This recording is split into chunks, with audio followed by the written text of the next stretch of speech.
خطبہ نمبر 155 آپ علیہ السلام کے خطبے کا ایک حصہ جس میں چمگادڑ کی عجیب و غریب خلقت کا ذکر کیا گیا ہے۔ بسم اللہ الرحمن الرحیم۔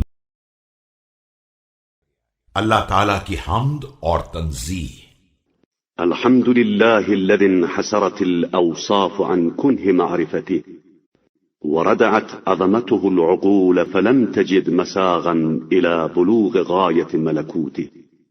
ساری تعریف اس اللہ کے لیے ہے جس کی معرفت کی گہرائیوں سے اوصاف عاجز ہیں اور جس کی عظمتوں نے عقلوں کو آگے بڑھنے سے روک دیا ہے، تو اب اس کی سلطنتوں کی حدوں تک پہنچنے کا کوئی راستہ نہیں رہ گیا ہے۔ والله الحق المبين أحق وأبين مما ترى العيون لم تبلغه العقول بتحديد فيكون مشبها ولم تقع عليه الأوهام بتقدير فيكون ممثلا۔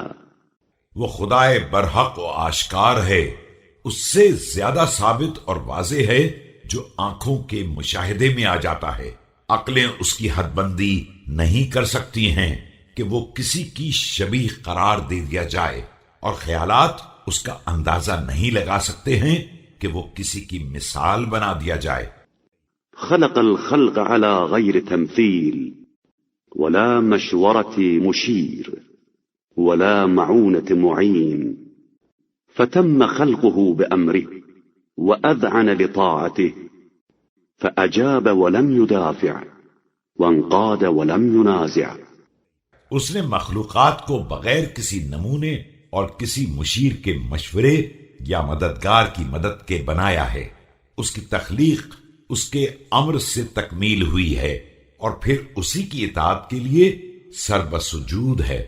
بلا توقف اس کی آواز پر لبیک کہتی ہے اور بغیر کسی اختلاف کے اس کے سامنے سرنگوں ہوتی ہے۔ چمگادڑ کی خلقت۔ ومن لطائف صنعته وعجائب خلقته ما أرانا من غوامض الحكمة في هذه الخفافيش التي يقبضها الضياء الباسط لكل شيء ويبسطها الظلام القابض لكل حي۔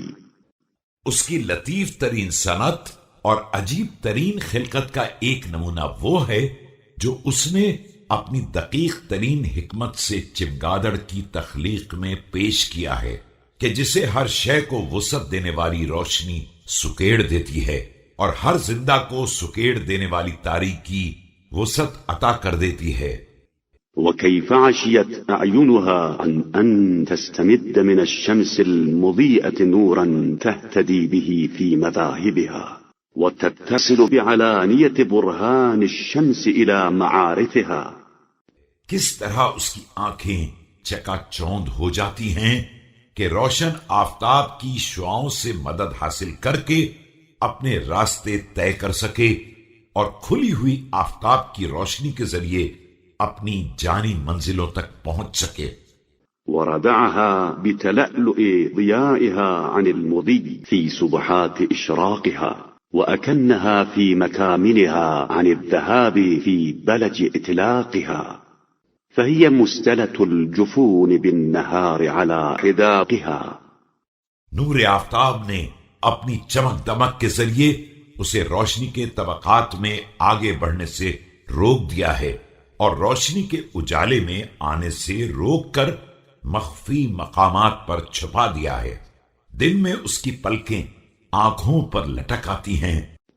وجاعلة الليل سراجا تستدل به في التماس أرزاقها فلا يرد أبصارها إسداف ظلمته ولا تمتنع من المضي فيه لغسغ دجنته۔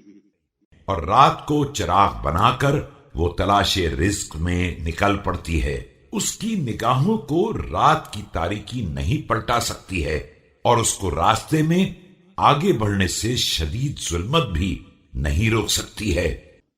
فإذا ألقت الشمس قناعها وبدت أوضاح نهارها ودخل من إشراق نورها على الضباب في وجارها أتبغت الأجفان على مآقيها.